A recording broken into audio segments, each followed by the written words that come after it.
Jésus est toute grâce. Et nous devons croître dans cette grâce, devenant comme lui. Dans nos relations avec les autres, dans notre manière de prier, dans notre manière de manifester les dons, dans tous les domaines. Nous devons suivre le Seigneur, qui mettra l'accent ainsi. C'est la raison pour laquelle, dans Corinthiens 14,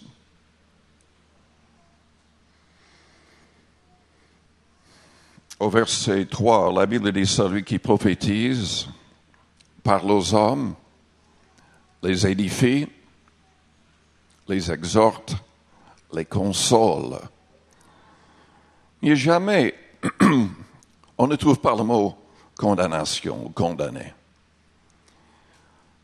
On doit manifester l'amour du Christ, la patience du Christ, la grâce du Christ.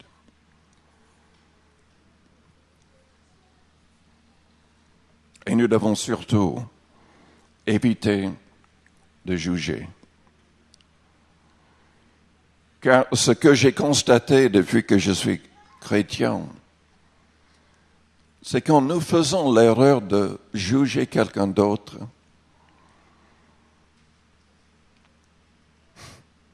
Dieu nous laisse tomber. Il nous montre que nous sommes aussi faibles et souvent nous commettons la même chose que nous avons condamnée.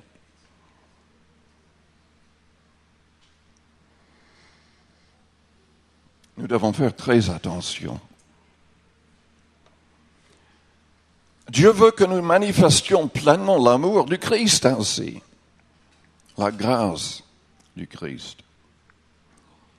Il veut que nous soyons comme Jésus-Christ en pureté. Je vous demande, est-ce que vous gardez votre cœur dans la pureté? C'est de plus en plus difficile. Tout est fait à la télé maintenant pour nous souiller, pour nous faire croire que l'impudicité, l'homosexualité, la violence, c'est normal et même souhaitable. Le péché est de plus en plus glorifié. Et comme les prophètes l'avaient prédit, ils appellent le bien mal et le mal bien. Mais Jésus a dit que pour voir Dieu, nous devons avoir des cœurs purs. Nous devons garder nos cœurs plus que toute autre chose. La clé, de nouveau, je crois, c'est le Saint-Esprit. Selon Galates 5, celui qui marche selon l'Esprit n'accomplira pas les désirs de la chair. Si nous plaçons toutes nos pensées entre les mains du Seigneur Jésus-Christ, nous n'allons pas tomber dans le piège de commencer à convoiter les biens ou les personnes. La Bible dit que toute pensée doit être captive à la pensée de Jésus-Christ, contrôlée par le Christ, contrôlée par son esprit. Est-ce que vous êtes en train de croître? Jésus était sans péché. Jean dit dans sa première épître, celui qui pêche est du diable. Évidemment, selon le grec, c'est le fait de continuer de pratiquer le péché. N'importe qui peut trébucher. Mais nous devons croître, devenant de plus en plus maîtres de nous-mêmes, de plus en plus disciplinés à tous les niveaux.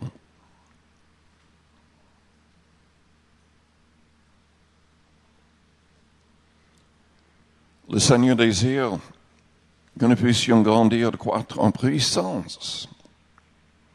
Jésus a dit dans Jean 14, que si on avait une pleine foi en lui, on pourrait faire les mêmes choses qu'il avait faites. Des choses plus grandes. C'est obligatoire de marcher dans une obéissance totale pour accomplir des choses plus grandes. Pierre a accompli peut-être des choses plus grandes, en tout cas différentes. Jésus n'avait jamais guéri les malades par son ombre. Mais la Bible dit que Pierre, avant de mourir, il suscitait tellement de foi chez les autres qu'il plaçait les malades le long des routes pour que juste son ombre tombe sur eux, pour les guérir. La Bible parle de Paul dans Acte 19. La Bible met l'accent sur des miracles extraordinaires. Des choses que Jésus n'avait jamais pratiquées. C'est-à-dire, il avait oint des morceaux de tissu. Les gens les envoyaient aux malades et les malades ont été guéris à distance. On peut peut-être parler dans ce sens de choses plus grandes. Jésus, en tout cas, désire lui-même, par son esprit, agir au travers de nous pour bénir les gens autour de nous.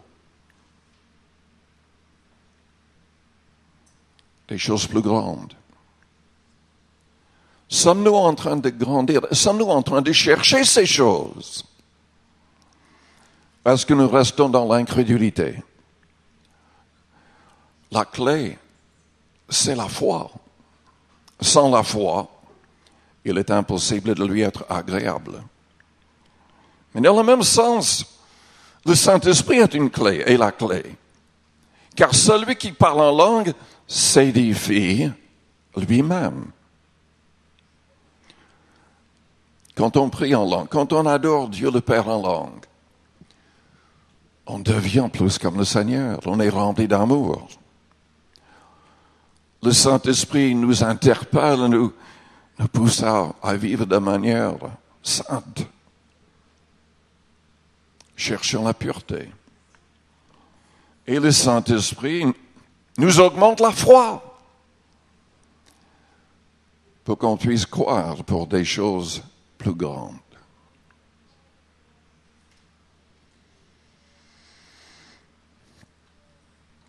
Et je reviens à ce que j'ai dit au début.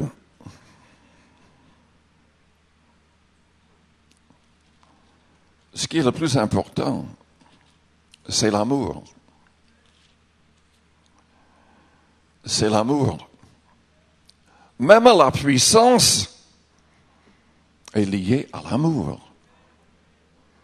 Dans Éphésiens 3, à partir du verset 14, nous voyons Paul en train d'intercéder à genoux pour les nouveaux convertis, demandant qu'ils soient vraiment comme Jésus-Christ, en amour, qu'ils puissent connaître le Christ et son amour, la plénitude.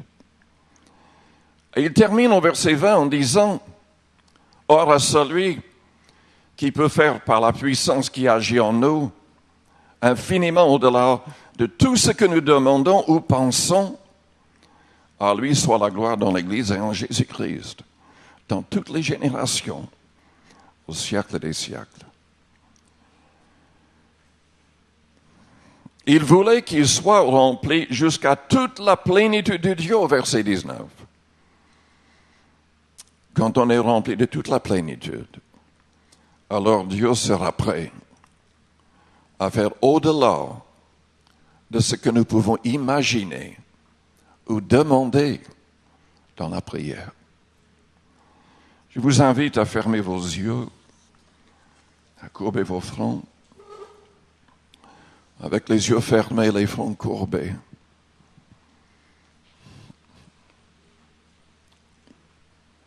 Je m'adresse en premier aux personnes qui n'ont pas l'assurance du salut. C'est peut-être parce que vous n'avez pas encore demandé que Jésus vous pardonne, qu'il vous purifie. Vous n'avez pas encore soumis pleinement chaque détail de votre vie à Jésus-Christ. Mais ce matin, vous voulez le faire. Vous voudriez que le Saint-Esprit habite en vous, que vous soyez pleinement sous le contrôle de son esprit. Si c'est votre désir, faites-moi signe en élevant votre main juste pour l'instant. Et nous prierons pour vous. Merci. Merci. Est-ce qu'il y a d'autres personnes qui voudraient saisir la main de Jésus-Christ? Merci. Merci. Oui, merci.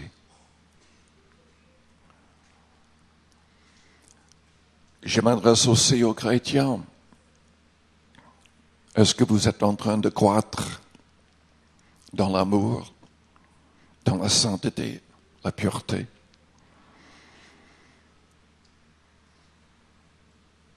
Est-ce que vous êtes en train de croître en puissance, devenant chaque jour un peu plus comme le Seigneur? Peut-être que vous vous rendez compte que vous n'avez pas été fidèle, que vous n'avez même pas encore permis que l'Esprit de Christ vous délivre dans tous les domaines. Peut-être que le problème, c'est que vous n'arrivez pas à pardonner. Peut-être que vous jugez. Et ça fausse tout ce que vous faites.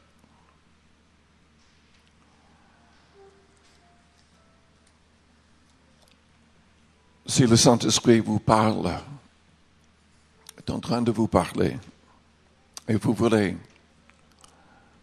vous mettre en règle, faites signe au Seigneur en élevant votre main, juste pour l'instant. Je prierai pour vous aussi. Il y a plusieurs personnes.